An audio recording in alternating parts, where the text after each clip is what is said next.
Meet the Gonzalez family. They immigrated to Australia from the Philippines, but in 2001, 3 of the 4 family members would be found stabbed to death in their own home, the only survivor being 20-year-old Seth Gonzalez.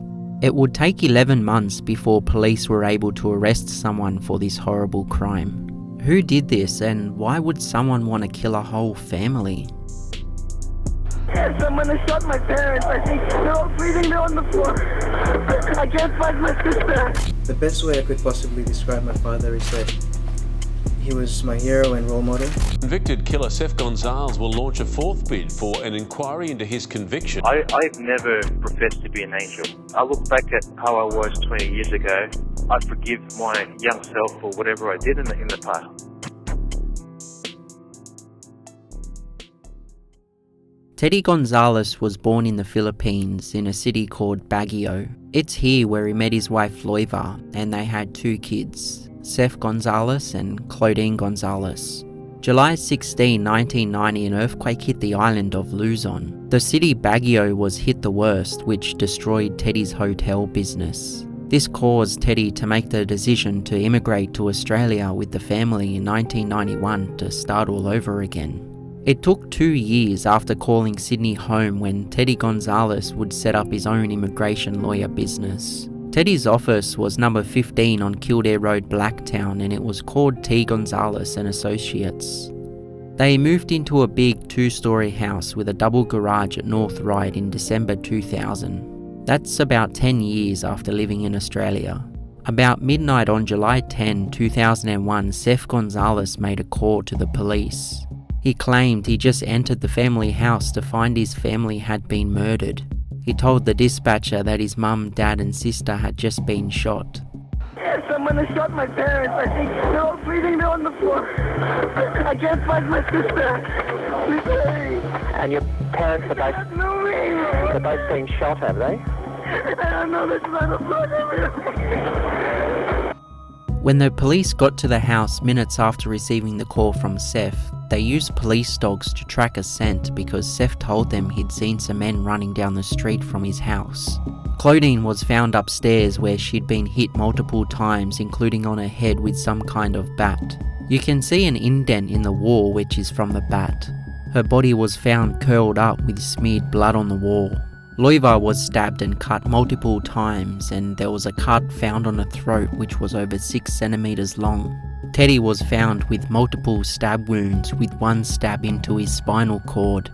Police had to find a suspect because this was brutal. I mean, they'd all been stabbed to death and cut many times with a knife. So what clues did police have to figure out who did this horrible act? Well, they started with one of their first clues, which was spray paint on the wall. Someone had spray painted a racial slur with the letters KKK. KKK stands for Ku Klux Klan, and they're a cult, a racial cult. Police also had Seth's stories, and boy was there a lot of them.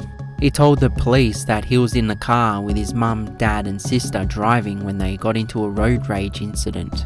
Because of this road rage incident, the people in the other car followed them home and then drove off. It could have been a robbery gone wrong, but the only problem with that is nothing was missing. The whole house was almost in normal condition apart from 3 slain bodies soaked in blood. Maybe Seth was the killer, but then again, how can it possibly be Seth? He had stories that were very believable. Sarcasm. We will start off with one of his first stories to the police. It goes like this. He parked in the carport about 6 PM and doesn't leave his car because, you know, it was a winter rainy night that July and you can't get your clothes wet. He sat in his car talking to a friend on the phone, then he drove to a friend's place, had dinner in the city, then came back home about midnight to find his family murdered. So in this story, he's saying he wasn't even inside the house at all that day except when he left in the morning. He would change this story to something else when his mum's sister told police she visited the house about 6 PM that night and seen Seth's car in the carport with no Seth in the car. She rang the doorbell multiple times but no answer. Now, here comes the new story. Seth got home in the afternoon, parked his car in the carport, then walked to a service station and flagged down a taxi to take him to a suburb called Chatswood. Why Chatswood? Well, He visited a brothel, and after playing hide the sausage, he left the brothel and called a taxi back home. When he got home, he didn't go inside the house. Instead, he got in his car and drove to his friend's place. That's why his car was seen at the house, because he was out. Why didn't he just drive his car to the brothel? There was no other evidence to point towards a killer, so police only had Seth. They recorded his phone calls and surveillanced him. Things he would do would make him look more and more like a suspect, a man who is trying to come up with different stories to evade police. But they would arrest Seth 11 months after the murders. This morning, members of Strikeforce TAWAS, who have been investigating the deaths of the Gonzalez family at North Ryde, executed a search warrant where certain property was seized. A 21-year-old male person was arrested, and he has been charged in relation to the murders of the Gonzalez family. How did police come up with the evidence to arrest this man? One way they caught this bedwetter, which by the way is true, he was 20 years old still wetting the bed, was when one of his stories to the police didn't line up with what the medical examiner found on his sister's body. In this video you see him explaining that he got on his knees to do CPR because there was blood coming out from her wounds. The problem with this is that she'd been dead for hours, which was told by the medical examiner, which means when he got home about midnight there couldn't have been blood coming from her stab wounds. Because when you die your heart stops pumping blood, which means that if you do get stabbed to death, blood will stop coming out shortly after you die.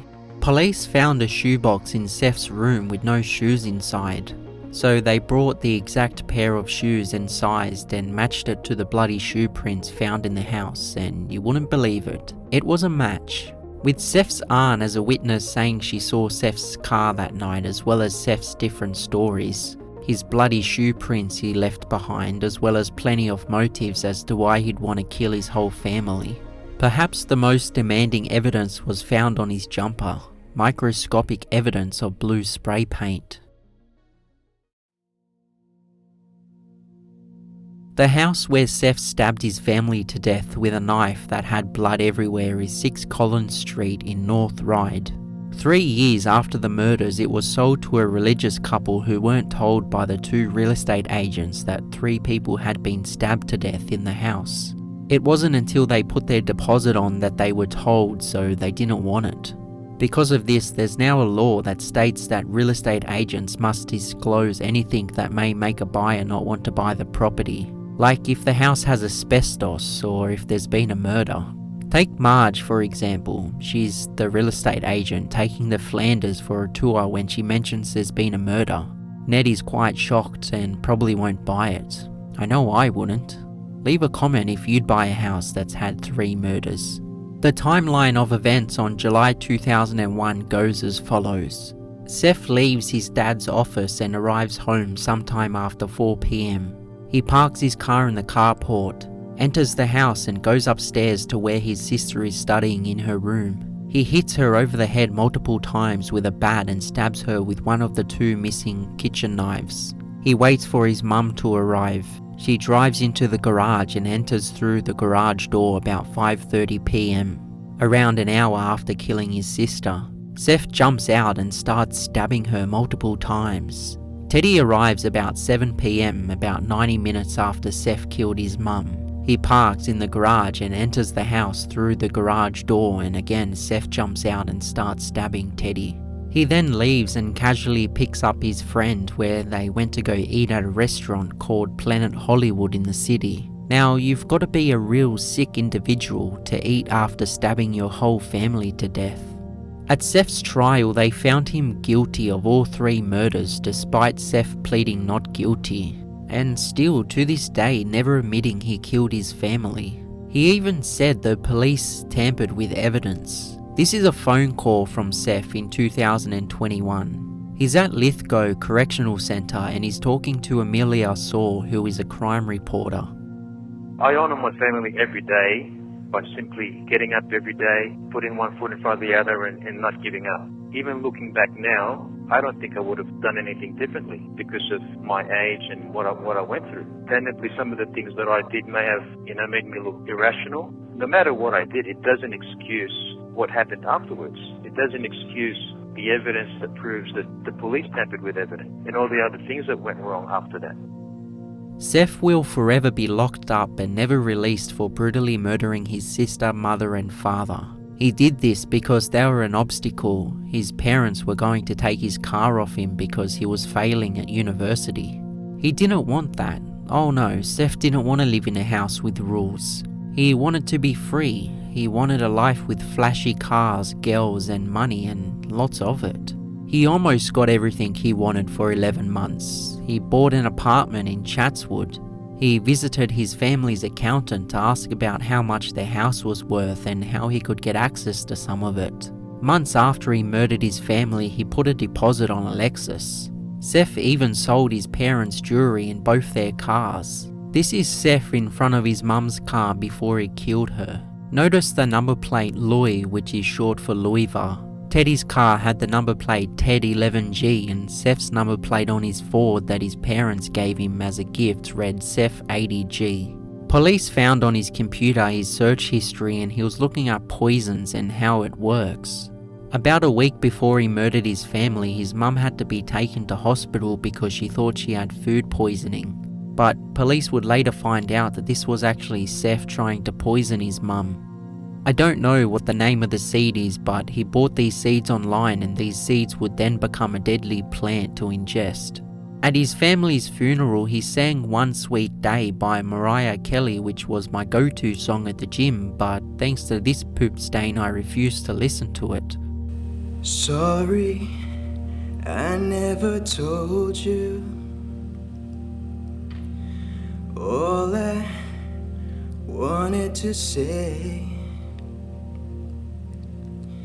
Now it's too late to hold you, 'cause you've flown away.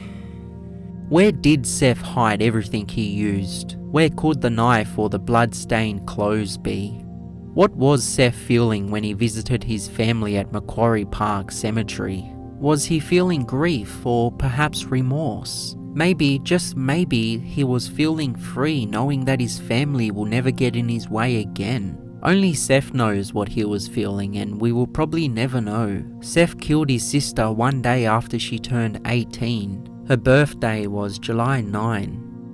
Claudine would be 34 now, and she may have followed in her parents' footsteps to become successful. Maybe she could have found a husband and had kids, have a family and live the life she possibly wanted. But she can't get any of that because she's gone. Taken away by a very sick individual who deserves nothing more than a prison cell.